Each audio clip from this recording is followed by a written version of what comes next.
நாங்கள் சிவா பாகிஸ்தான் இஸ்ரேல் வார் போயிட்டு தான் இருக்குது. நம்மளும் அதை பற்றி ரொம்ப நாளாக வீடியோஸ் போட்டுட்டு தான் இருக்கும்.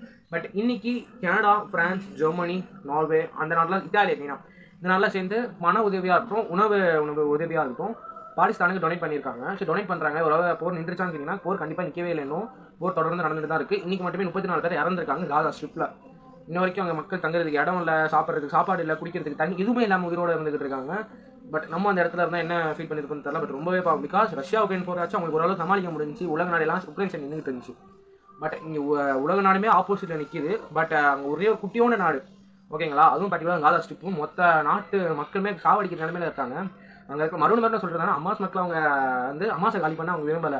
பாகிஸ்தான் மக்கள் அவங்க சாகடிக்க தான் விரும்பிக்கிட்டு இருக்காங்க. இதே ஏன்னா அமாசை காலி பண்ணணும், அமாசை தேடி கண்டுபிடிச்சு அடிக்கணும். பட் இவங்க தாக்குறதெல்லாம் மக்கள் இருக்கிற இடத்துல. சரி, மக்கள் இருக்கிற இடத்துல அமாசை இருப்பாங்க, அதை ஒத்துக்கிறேன் நான். மறைக்கிறதுக்கு இடம் நிறைய இருக்கும் மக்கள் இருக்கிற இடத்துல. பட் தேடி கண்டுபிடிச்சு அடிக்கிறது தான் இஸ்ரேலோட வேலை. அதை விட்டு அங்கே இருக்க பொதுமக்களை சாவடிச்சுக்கிட்டு இருக்காங்க.